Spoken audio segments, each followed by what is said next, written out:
Rajesh sir, पहली call आपकी तरफ से। सुमित जी, मैं एक बाय में लेना चाहूंगा और एक सेल में लेना चाहूंगा। तो पहला कॉल जो मैं देख रहा हूँ वो जुबिलेंट फूड है, जो कहीं ना कहीं आज जुबिलेंट फूड 50 दिन के मूविंग एवरेज से सपोर्ट लेके ये कॉल थोड़ा सा तेजी दिखा रहा है। तो मुझे लगता है ये शायद आज आउट परफॉर्म कर सकता है।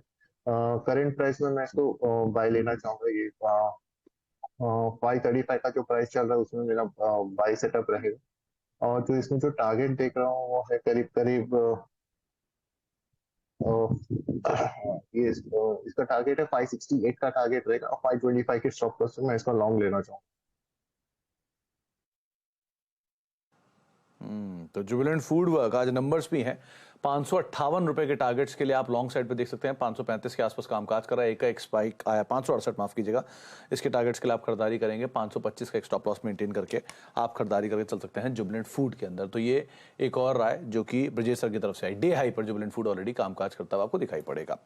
आगे भी हम अपने खिलाड़ियों से बातचीत करेंगे, लेकिन अब एक और इंपॉर्टेंट अपडेट जहां पे चीनी शेयरों में आज जोरदार तेजी दिख रही है।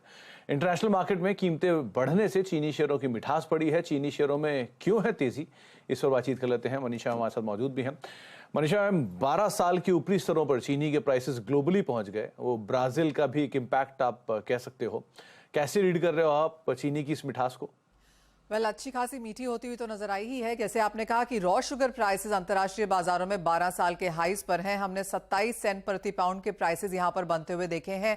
तेजी इसलिए भी है क्योंकि वॉलेटाइल कच्चे तेल के भाव यहां पर रहे हैं। माना यह जा रहा है कि भारत शायद अगले सीजन में एक्सपोर्ट नहीं करता हुआ नजर आएगा और जो पिछले साल हमारा 6 से 7 मिलियन टन का एक्सपोर्ट था वो बाजार से गायब रहेगा। उसका भी फायदा हमने यहां पर भावों में आता हुआ देखा है। अंतर्राष्ट्रीय बाजारों की अगर बात की जाए तो इसी साल में करीबन 35 से 40% की तेजी, डिपेंडिंग अपॉन आप कौन सी चीनी के भाव यहां पर देख रहे हैं, इस साल में देखने को मिली है। और ब्राजील की तरफ से चिंताएं तो हैं ही, लेकिन थाईलैंड जो दूसरा सबसे बड़ा एक्सपोर्टर कंट्री है, वहां पर भी हमने देखा है कि फसल इस बार 18% कमजोर रह सकती है।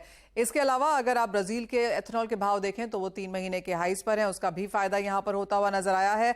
साथ ही साथ इंटरनेशनल शुगर ऑर्गेनाइजेशन का मानना है कि अगले सीजन में अंतर्राष्ट्रीय बाजारों में आप 1.2% का गेन यहां पर प्रोडक्शन के हिसाब से आता हुआ देखेंगे, लेकिन अंतर्राष्ट्रीय बाजारों में अगले सीजन में जो डेफिसिट है वो 2.1 मिलियन टन रहने की उम्मीद है, जिसका फायदा लगातार यहां पर चीनी के प्राइसेस में बनता हुआ नजर आया है। यूएसडीए रिपोर्ट का भी मानना है कि अगले सीजन में ग्लोबल मार्केट्स में करीबन 2.5% की तेजी आप कंजम्पशन में आता हुआ देखेंगे। यानी चीनी का जो यूज है एथेनॉल के हिसाब से या डोमेस्टिक कंजम्पशन के हिसाब से, आउट ऑफ होम कंजम्पशन के लिहाज से, स्पेशली इंडियन मार्केट्स में जहां पर हम फेस्टिवल्स और शादियों की तरफ बढ़ रहे हैं, काफी हद तक यहां पर चीनी की डिमांड आगे जाकर बरकरार रह सकती है, जिसका सीधा फायदा हमने यहां पर स्टॉक्स में आता हुआ देखा।